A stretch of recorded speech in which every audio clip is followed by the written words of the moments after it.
ರವೀಶ್ವರ್ republic rotate ಮಾಡಿ. ರಾಜ್ಯದ ಜನತೆ ಹಾಗೂ ನಮ್ಮ ಪಕ್ಷ, ನಮ್ಮ ಗುರುಗಳು ಎಲ್ಲರ ಅನುಗ್ರಹದಿಂದ ನಾನೇನು 45 ವರ್ಷ ಹೋರಾಟ ಮಾಡ್ಕೊಂಡು ಬಂದೆ,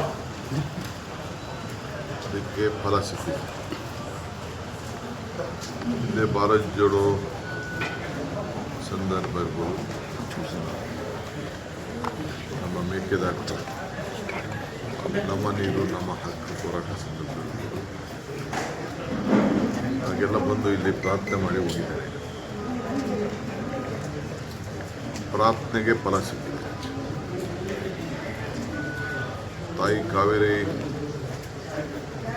3 ವರ್ಷಕ್ಕೊಂದ್ಸತಿ ಈ ಒಂದು ತೊಂದರೆ ಆಗ್ತದೆ, ಅದು ಪ್ರಕೃತಿಯ ನಿಯಮ.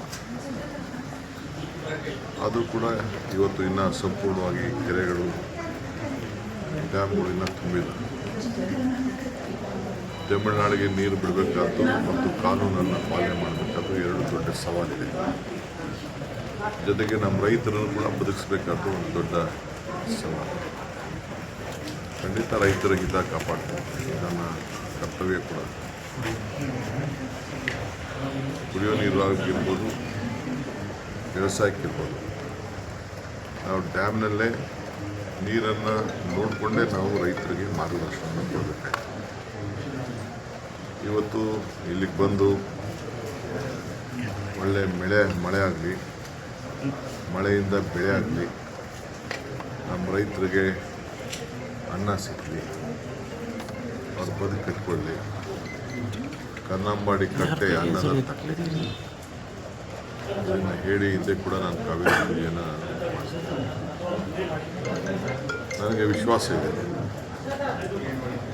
ಇವತ್ತು ಸುಪ್ರೀಂ ಕೋರ್ಟವರು ಕೂಡ ನಾನು ಕಾವೇರಿ ಪೂಜೆ ಮಾಡಿದ್ಮೇಲೆ ನನ್ನದೇ ಆದಂಥ ಒಂದು ಪ್ರಯತ್ನ, ನನ್ನದೇ ಆದಂಥ ಒಂದು ಸ್ಟ್ರಾಟಜಿ ಇವೆಲ್ಲ ಕೂಡ ಆದಮೇಲೆ ಸುಪ್ರೀಂ ಕೋರ್ಟ್ ಕೂಡ ತಮಿಳುನಾಡಿಗೆ ಯಾವ ಥರದ ಆಗಲಿ, ಬೇರೆ ಯಾವುದೇ ಆಗಲಿ, ಪಕ್ಕದ ರಾಜ್ಯದಲ್ಲಿ ನಮ್ಮ ರಾಜ್ಯದ ಸೀಮಿತವಾಗಿ ಡ್ಯಾಮ್ ಕಟ್ಟಲಿಕ್ಕೆ ಅಭ್ಯಂತರ ಇಲ್ಲ ಅಂಥೇಳಿ ಸುಪ್ರೀಂ ಕೋರ್ಟ್ ಹೇಳಿದೆ.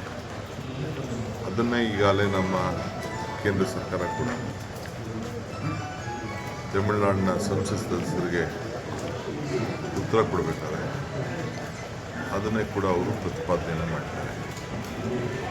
ನಾನು ಖಂಡಿತ ನಮ್ಮ ರಾಜ್ಯದ ಹಿತ, ಅದರಿಂದ ತಮಿಳುನಾಡಿಗೆ ಏನು ನಾವು 177 ಮತ್ತು KMC ನೀರು ಕೊಡಬೇಕು, ಅದಕ್ಕೂ ಕೂಡ ಆ ಜಡ್ಜ್ಮೆಂಟಲ್ಲಿ ಬದ್ಧತೆಯನ್ನು ವ್ಯಕ್ತಪಡಿಸ್ತಾರೆ.